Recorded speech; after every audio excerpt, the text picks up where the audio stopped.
Na naman mga kababayan dito sa amin sa Bicolandia, yung ating Pangulong Bongbong Marcos. Parang every week na lang nandito sa Bicol si President Bongbong Marcos po para sa pag-asikaso sa mga Bicolano dahil po sa sunod-sunod na pagtama ng bagyo. Hindi lang dito sa Bicol kundi sa iba pang parte ng ating bansa. So buti na lang mga kababayan, mayroon tayong napakasipag at nagbabagang mga balita at pagtalakay sa mga isyu ng lipunan. Pulsa, opinyon, banat at paglalantad sa katotohanan. Pulsa, what you see is what you get. You decide.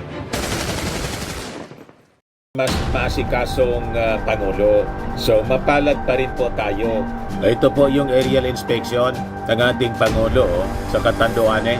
Sabi diyan, nagsagawa si Pangulong Ferdinand Marcos Jr. kasama si Catanduanes Governor Joseph Cua ng aerial inspection sa Catanduanes upang masuri ang lawak ng pinsalang idinulot ng Super Typhoon Pipito at matukoy ang mga pangailangan sa mga apektadong lugar. So malungkot yung ating Pangulo dahil sa sunod-sunod na bagyong pumasok sa ating bansa. Matindi po yung distroso sa mga pananim. Aros mga toothpick na lang yung itsura ng mga puno ng niyog. Kaya tuwang-tuwa naman yung mga mamamayang Filipino. Thank you PBBM, yung BBM Youth Movement Bataan. Thank you PBBM. Di man ma-appreciate ng iba ang tunay mong hangarin, naniniwala kami na tunay kang may malasakit sa mga Filipino. Sabi ni B. Angel A, good job PBBM. Kailangan talaga ang pag-monitor na ganyan para makita kung ano yung kailangang ayusin at itulong sa mga kababayan nating nasalanta. Seeing the President with local leaders gives hope that no one will be left behind in this recovery. Sabi ni Ferdita Fernandez, President Marcos' hands-on leadership shows the true meaning of caring for every Filipino community. Sabi ni Maxine Dilayla, kodo sa iyo PBBM. Wala kang pinipiling lugar para tumulong. Sabi ni Shawarma Flor de Lisa, tutok na tutok talaga ang ating Pangulong Bongbong Marcos. Ito yung talagang kailangan para makita ng maayos ang pinsalang iniwan ng bagyo. Kanina, nasa labas tayo mga kababayan. At itong ating programa mga kababayan, atid sa inyo nitong ating mga sponsors. Firmax Firming and Lifting Cream. Pinapay po sa mga pulses in affected area. Mainam po ito sa mga pains at paninigas ng mga kaso-kasuan. Ito sa mukha naman yung application, anti-aging, Automax po siya. Ito ay Glow Zero mga kababayan. Whitening po siya. Made in South Korea. Ito naman po, Ningxia Red Mix Fruit Drink. Gawa po siya sa goji berry. May anti-cancer properties po siya. At sa mga naghanap po ng malinis and spacious fitness gym, pumunta lang po kayo sa aming Colossal Fitness Gym. May Grab ka rental din po kami. At bills payment po sa aming office. At saka sa mga mahilig po sa mga imported bags, manood po kayo sa live selling ni Madam Eileen Rosales sa kanyang Eileen Closet po. Pati mga shoes, ito yung kanya po. Ito yung kanyang page. Kita ninyo, napakagandang mga online selling po siya. Si Madam Eileen Rosales. Cellphone number niya po, 773-798-7816.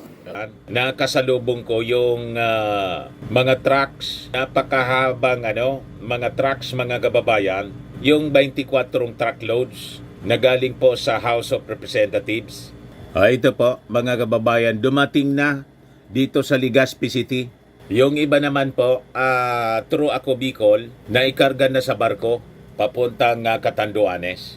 Yan 24 truckloads of essential supplies and 750 million in financial aid to Bicol. Dumating na kanina, nakasalubong ko mga kababayan dito sa Legazpi City. Napakahahabang mga trucks. Yan po. Ito yung dumating kanina dito. Ah. Kasi kagabi siya kagabi siya mga kababayan na lumarga galing diyan sa Congress. Yan po. Ang dami niyan, mga kababayan.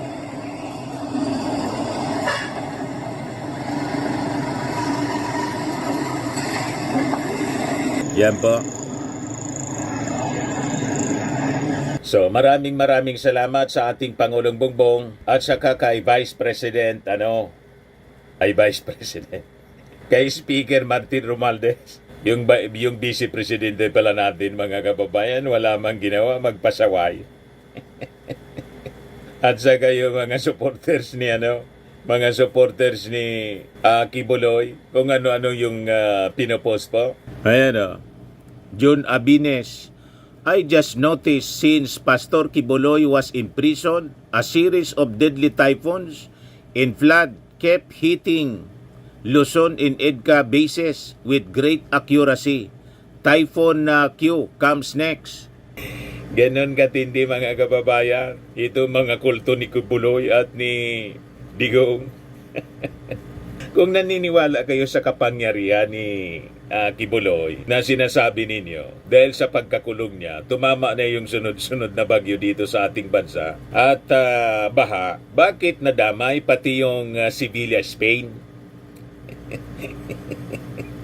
Di ba pati doon, binabaha? Pati yung Saudi Arabia, pati yung Bahrain, binabaha. Kasama ba yun sa sumpa ni Kibuloy? At saka, sabi nga natin, kung may kapangyarihan si Kibuloy, bakit hindi niya natigil yung pag-aresto sa kanya? Hindi niya na-stop? Sana yung mga authorities, lalo si General Nicolas Torre, na-stop niya sana. Di ba? Kung ano-ano na lang na mga propaganda. Dito sa Pilipinas po, talagang naubos nga po ang alpabeto. Normal sa atin po ang pagtama ng bagyo. Laging may bagyo dito sa atin. At ang Catanduanes nga po, Land of the Howling Winds. Yan ang bansag, mga kababayan, sa Catanduanes. Pas talaga siya ng mga bagyo. At hindi lang Catanduanes. Many parts of the country. And we have a changing climate. Kaya nga yun ang sinasabi ng ating Pangulong Bongbong na dahilan kung bakit kailangan nating baguhin ang mga preparations natin, pati mitigations, pati yung ating flood control. Kasi yung mga flood control projects, nandyan na niya yung mga flood control projects. Si Digong nagpagawa ng 11,000 plus, o idagdag pa yung 5,500. Kalahati lang na pinagawa ng ating Pangulong Bongbong. Nagbaha pa rin, na-overwhelm niya. Kasi nga, yung mga designs nito, hindi akma sa changing climate change. Naintindihan na ninyo, mga kulto. Lahat na lang ginagamit ninyo para sa inyong mga propaganda. Tumulong na kayo. Si Inday, mga kababayan, ang issue kay Inday yung Mary Grace Piatos. Sabi nga ni Congressman Joel Chua, mga kababayan, parang maraming Mary Grace Piatos ang kailangan natin anyang tingnan. Yan OBP's possible fake receipts, bigger issue than Piatos. But anyway, next time na natin pag-usapan yan, mga kababayan. Dito muna tayo sa ginagawa ng ating Pangulong Bongbong. So miniting niya, mga kababayan, yung mga officials ng Catanduanes, mga local officials. Ito po si Governor Cua. Ito siguro mga mayors ng Catanduanes. Ang kilala ko lang si Governor Cua. Sabi dito ni Francine Garcia, kitang-kita namin ang malasakit ninyo sa mga kababayan natin. Salamat PBBM sa pagpapahalaga sa agrikultura at lokal na industriya. Ayan yung relief operations ng ating Pangulo. Siya mismo talaga, hands-on po. Kaya masaya pa rin yung ating mga kababayan sa Catanduanes. Tingnan niyo, nakangiti na sila. Kahit tinamaan ng bagyo, makita lang yung ating Pangulo. Siyempre yung ating Pangulo, kahit malungkot siya, napangiti na rin. O, di ba, mga kababayan? Yan ang resiliency ng mga Bicolanos, ng mga Filipino. Kahit tinamaan po ng bagyo, nakangiti pa rin. Alam nila kasi na may presidente tayong mapagkalinga, totoong nagmamahal at totoong nagsiservisyo sa ating mga kababayan. At hindi sila papabayaan mga kababayan sa kanilang pangangailangan at recovery, rebuilding ng kanilang mga nasirang tahanan. Yan sabi dito, pinangako ni Pangulong Ferdinand Marcos Jr. ang tulong ng gobyerno sa rehabilitasyon ng fiber production industry ng Catanduanes.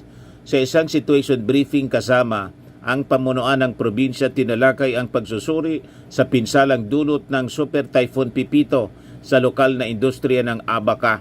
Binigyang diin ni PBBM ng direktiba ang DA at DOLE na magtulungan sa pag-alalay sa kabuhayan ng mga magsasakang naapektuhan. Yan ang industriya kasi, mga kababayan, Abaca industry ang hanap buhay ng mga taga-Catanduanes, mga farmers po doon. Ito po yung ambush interview ng mainstream media. Of course, the local government of Catanduanes and together with the different departments and the different agencies. The conclusion and the assessment that we have arrived at is that dito sa Catanduanes, hindi ang talagang naging problema ay yung malakas na hangin. Sa kalakasan na halos 200 kilometers per hour lang na naramdaman nila. Kaya makita naman ninyo pag umiikot, talaga mga bubong, linipad, yung mga kahoy ay bagsak. At yun ang ating kailangan bigyan ng solusyon dahil ang pinakamalaking naging problema, well, of course, yung agricultural damage. At dito sa Catanduanes, center ito ng production ng Abaca. At maraming nasira, so kailangan natin tignan ulit kung paano tayo mag-replan. Ngunit, in the immediate, ang kailangan is reconstruction materials at nakahanda na kami, kagaya sa mga ibang lugar na tinamaan ng bagyo, ay maghahanda kami ng mga construction materials. Meron din tayo na binibigay na cash assistance para sa mga household na partially damaged ang kanilang bahay at saka yung totally damaged ang bahay. Kaya para mayroon silang pambili ng mga gamit. So tuloy-tuloy pa rin yung ang priority ngayon after I got back to Manila. Ang magiging priority ko is yung telecommunications. Para bumalik ang telepono, meron silang libreng telepono, yung internet para may communications. Yun na lang ang problema. Yung sa power, ganun din. Kagaya ng mga ibang lugar, kailangan natin, dahil sa dami ng tinamaan, ang ginagawa natin ay yung mga linemen sa mga lugar, mga probinsya na hindi tinamaan, hinihiram muna natin sila para tumulong. Ngayon, pagka natapos na nila matignan, ma-inspection lahat, at sabihin nila na maayos na yung sistema, pwede nang ibalik ang kuryente. Pero yun na lang yun ang hindi pa natin naayos is the communication at saka yung power. Yung communication, may kumpiyansa ako na babalik agad dyan. Yung power, baka mas mahirap ng konti, pero we will do what we can. Sir, I think you had an important phone call this morning. Yes, I did. Kaninang umaga, kaya na-delay itong lakad ko na ito is because I was able to schedule a phone call to President-elect Donald Trump. At nakausap ko siya kaninang umaga at naaalala naman siya ang Pilipinas. Ang kaibigan niya talaga, mother ko. Kilalang niya yung mother ko. Kinukumusta niya how is Imelda? Sabi ko, pinapati ka nga. Tapos patuloy namin pinag-usapan ang samahan, the alliance between the United States and the Philippines, and I expressed to him our continuing desire to strengthen that relationship between our two countries, which is a relationship that is as deep as can possibly be, because it has been for a very long time. And I also reminded the President-elect that ang mga Pilipino sa Amerika overwhelmingly naging binoto nila si Trump. Kaya na yan pagka tayo ay para magkita, pag nagkita kami. At plano kong makipagkita sa kanya as soon as I can.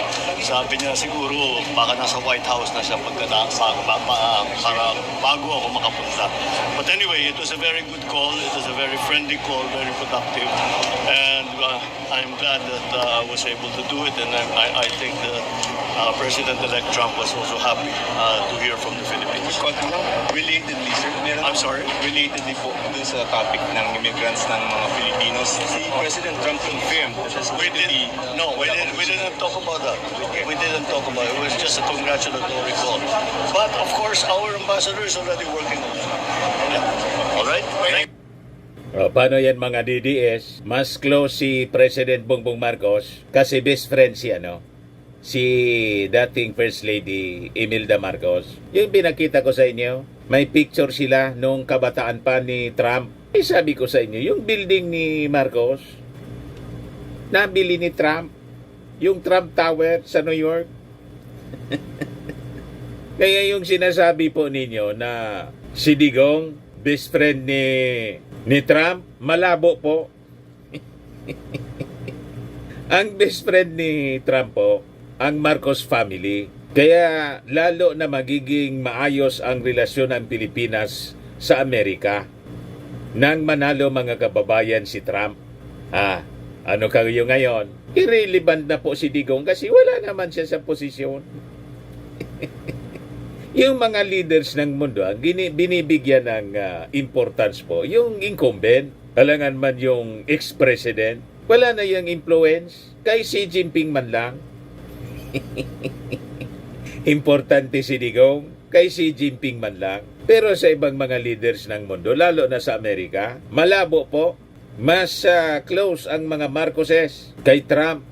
Mismo sinabi ng ating Pangulong Bongbong, tinawagan niya para i-congratulate mga kababayan. Tuwang-tuwa naman si Trump. So yung dalang ayuda ng ating Pangulo, 50 million pesos tulong pinansyal sa provincial government ng Catanduanes, plus siyempre itong mga relief goods, mga pagkain.